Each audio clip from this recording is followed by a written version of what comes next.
Tucker Carlson, 2024 president? Oh my, check this out. Leave your comments, ding the bell, share it with your friends, and subscribe to our channel. One of the more toxic members of the Fox lineup. He's lost a lot of advertisers as a result of his basically naked racism. This has been his shtick for years and years and years. Tucker, he's a smart guy. He's a young guy. He knows how to manipulate the media. His father was the CEO, as I recall, or one of the most senior executives at the Corporation for Public Broadcasting for years and years. He grew up very wealthy, relatively, and has, positioned himself as the young, smart right winger. And apparently he's the Trump whisperer. There's been some really interesting analyses done by a number of reporters.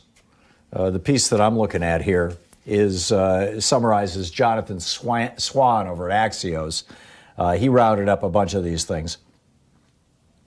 Tucker Carlson saying, for more than a month, mobs of violent, crazy people have roamed this country, terrorizing citizens and destroying things. And then Donald Trump in his 4th of July speech said, angry mobs who try to tear down statues of our founders, to face our most sacred memorials and unleash a wave of violent crime in our cities. Right.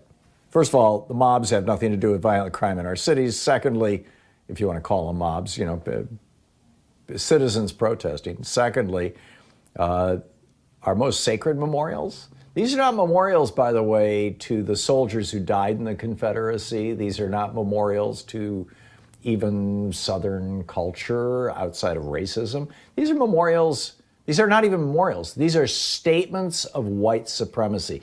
These statues were put up to say to black people specifically and non-white people more generally, but specifically to say to black people that white people won. They might not have won the Civil War, but they won the peace. They control the country, and get back in your place, basically. That's the message that these statues are conveying. And, people are getting it. White people are starting to get it. Black people have known this for years and years.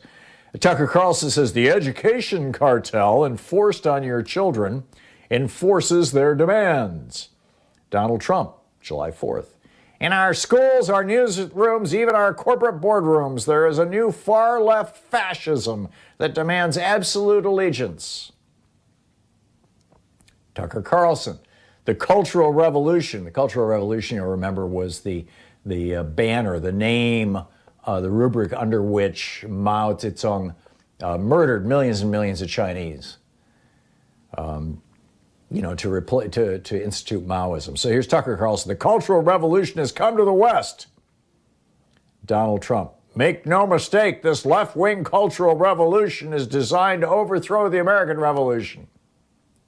Now, there are those people who say that, and Tucker Carlson, by the way, his show is now the #1 cable TV show in history. 4.3 million viewers on Fox every night. And whether it's Donald Trump writing the speech, which obviously is not what's going on, or Stephen Miller, which is probably what's going on. Stephen Miller, the racist in chief in the White House. Like their official pet Gen Z racist, I guess, or Gen Y or whatever he is. It is a remarkable thing. And now you've got Republicans across the country saying, hey, this Tucker Carlson guy, he should be our next president. Because, hey, that reality show TV president that we've got right now, Donald Trump, that worked out so well. Why don't we get another reality show TV president, Tucker Carlson?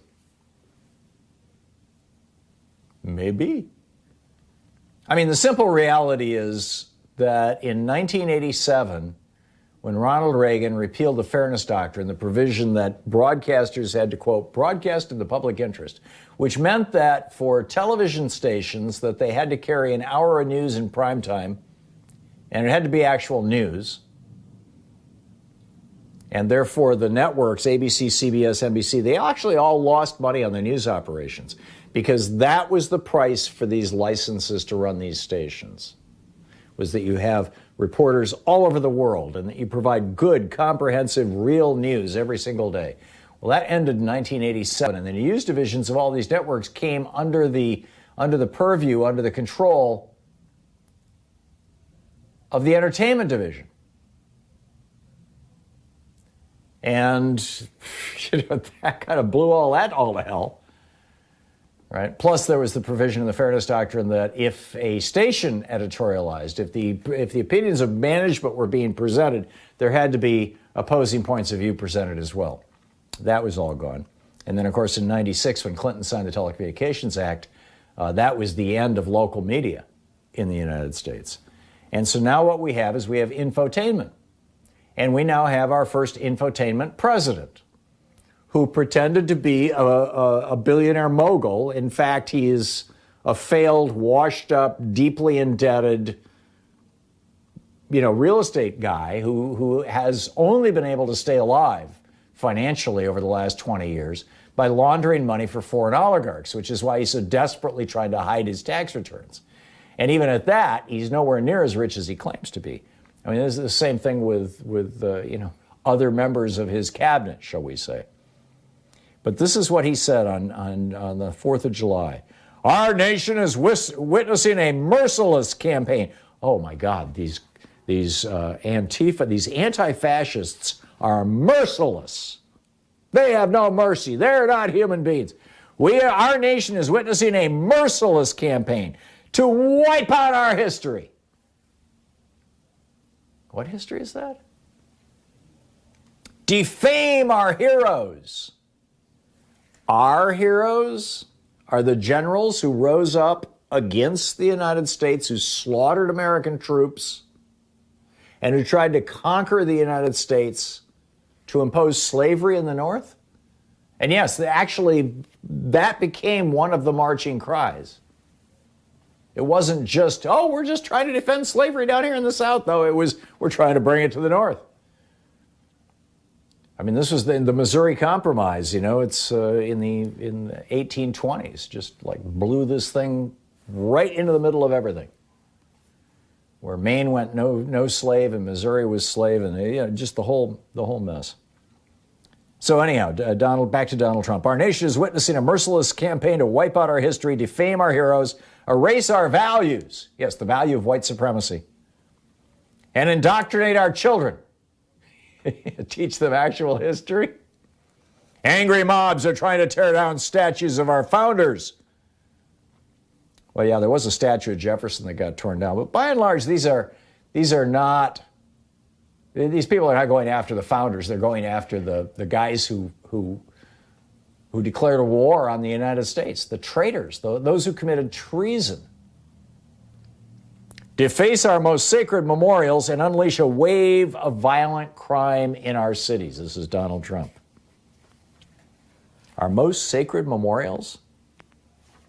Really? Are you buying this stuff? Do you know anybody who's buying this stuff? I'm seeing this Trumpista group shrink. I mean, yeah, okay, so Tucker Carlson's got 4 million viewers. Which is quite an accomplishment, but it's a nation of 340 million people. It seems to me that what's happening is that the white and proud racists, the white people who are proud of their racism, are actually shrinking in numbers. More of them are coming out, they're more visible, but they're shrinking in numbers.